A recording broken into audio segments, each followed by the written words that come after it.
Hey, I mean business because the hair's gone up. Right then. Um, so yeah, my name's Harry. I'm the youth work intern for the parish. I work with Joe. I've been here maybe just over a month now. I think all of you know me anyway, though. So last year I was at Soul Survivor doing Soul 61 with Lottie and Jeremy. It was the same course that Joe did the year before me. So I've been living in Watford for nearly a year now. But I'm from Reading, where my sister and my two parents live. Today I'm going to be speaking on being expectant for God to move. It's something that I kind of unknowingly learned while I was doing Soul 61. I didn't realize that it was something I really needed to grow in. I remember when we first started the course, we all sat in a big circle and we did like a 5-minute testimony each. And we all shared what was the one thing we wanted to get out of the course.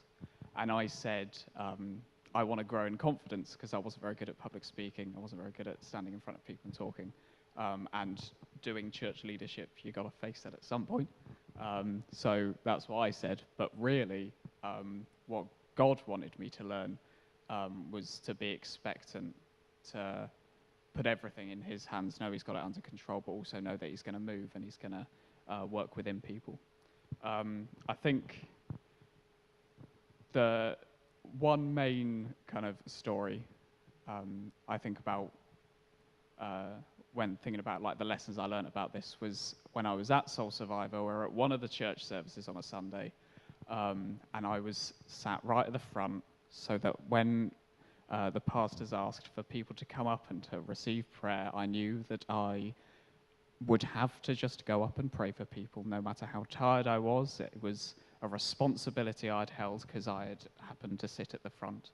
And even though I was very tired, I was very fed up, I didn't want to be there as much as we all know that I am very loyal to God and church and all that. That particular morning, I just didn't want to do it. But lo and behold, loads of people go up and I'm like, okay, here we go, going to pray for people. And there was this, I can't remember his name, I think it was Kevin, slightly older man was at the front adopting the prayer position. And so I go up to him and I put my hand on his back and he starts doing, I'm actually kind of glad that Dave isn't here, but he starts doing the Dave as what I'm calling it now. It's the kind of, whoa, kind of leaning back really over the top thing. And so I'm thinking, I just can't be bothered to deal with this. He's going to topple over or something, and I just want to sit down. I'm really fidgety. Some of you might notice that during worship, I kind of just do this with my legs, and it's not because the Holy Spirit is working within me. It's just because I can't be bothered to stand still, and so I have to like walk on the spot slightly. And so I just want to sit down. This guy's really going for it. God's doing some stuff, and then he stops. He opens his eyes, and he looks really, really happy. He's like, "Oh, cheers, Harry. That's great. I want to pray for you now." And I'm thinking, no, you don't. I want to sit down. God doesn't want to do anything with me today. I'm just present to tick a box, and now I'm going to sit down. But of course, I can't say that. I go, yeah, sure, mate. And I adopt the prayer position. And even though I had turned up not wanting to be there, not wanting to pray for people, I was doing it because I felt like I had to. As soon as this man put his hand on my back, I suddenly felt at peace. And it was the most powerful prayer I think I had over the course of the year. And it really taught me that it's kind of ironic. The times where God does really cool stuff with me is the times where I'm like, I can't be bothered.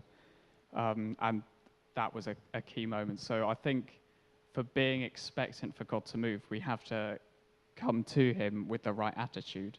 It's so easy, especially if it's early in the morning, as much as it isn't really early in the morning now. At that time, it felt like it was early in the morning because I'm a teenager. Even though we don't want to do it, we know that God's going to move, and that's exciting. I'm going to hit you with a bit of Bible now, like 3 in a row, so stay alert. Another part of being expectant isn't just coming with the right attitude, it's knowing that God has a plan for you. And I know it's difficult to just not worry about anything because God's got it, it's fine. but knowing that he does have a plan, and he plans for us. It says here in Jeremiah 29:11, "For I know the plans I have for you, declares the Lord, plans for you to prosper and not to harm you, plans to give you a hope and a future." And that needs to be in everything we do. There are things that you will encounter throughout your daily life that make you feel as if you have doubts, make you feel as if, does God actually have a plan for me? Was this part of God's plan? How it goes on to say that we need to take delight in the Lord, and he will give us the desires of our heart, Psalm 37, verse 4. In those times where we doubt and we have those things in us that are like, man, I'm having a really difficult day. God knows that, and that's going to be part of God's plan.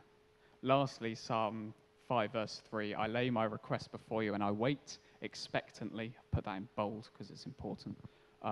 Those three things put together kind of list out how I think God wants us to be expectant with what he's going to do.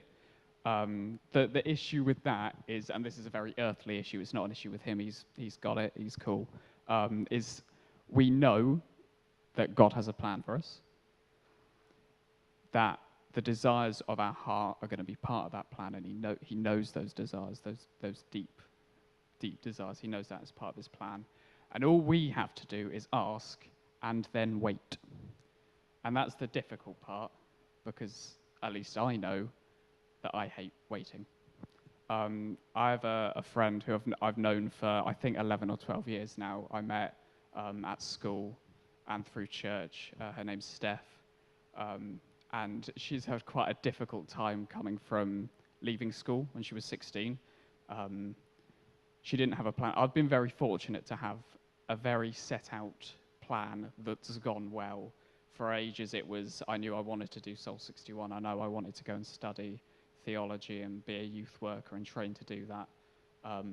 But Steph didn't really handle the academic side of school very well. And what ended up happening was our school very oddly pulled her out of exams at the very last minute because they didn't think she was going to get high enough grades. And so in order for the school average to stay, this is what I think, in order for the school average to stay high enough, they pulled her out of loads of exams, which obviously is very demoralizing. And it meant she left school with only 2 GCSEs, one in maths and a OCR National in IT or something. And that isn't really enough for you to take on another course somewhere else. And it meant we struggled for a long time finding a place for Steph to feel like she could excel. We were going from helping her write out a CV and go to places, cafes and coffee shops and stuff, and retail electronic shops and stuff, and handing out these CVs. And a couple things came up. She was at a job at Maplin's for maybe like a week or two, and then it didn't work. And then there was an IT apprenticeship, it didn't work. The point being that Steph really never had a plan. When you think about how I've quite comfortably just sailed through life, doing fine at school, getting the right grades, being able to go to Soul Survivor and do that course, and then come here and be the youth work intern, has been really great for me, but Steph hasn't had that luxury.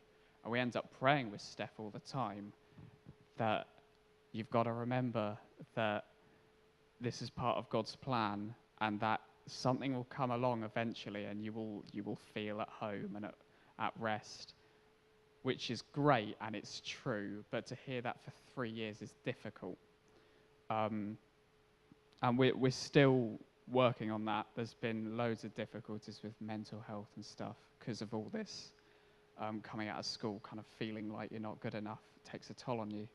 And we're still working through that. And she ends up being still quite positive about being able to go out and find stuff, even though it's still difficult.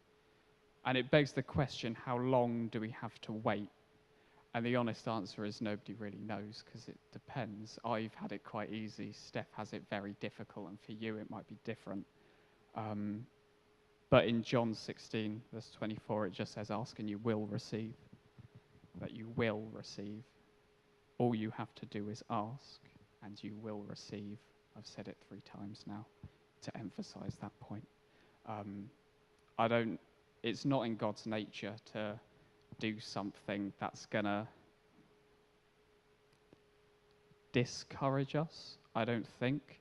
In order to make us grow, yeah. In order for us to at some point look back and think, that's why that happened, yeah.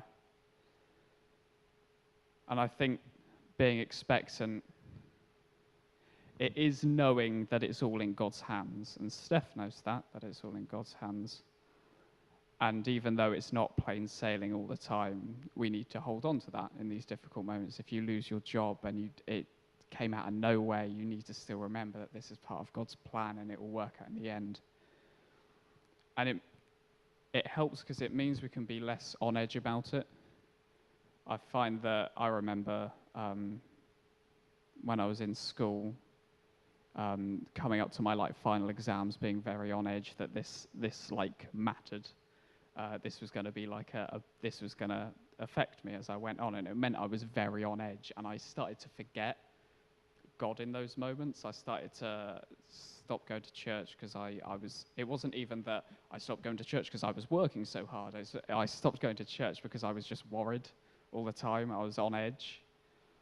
And being able to remember that we are expectant that God has a plan for us is something we need to hold key in our daily lives. And so as a final takeaway from this, I just want to say that you need to just ask and see what happens and really believe it.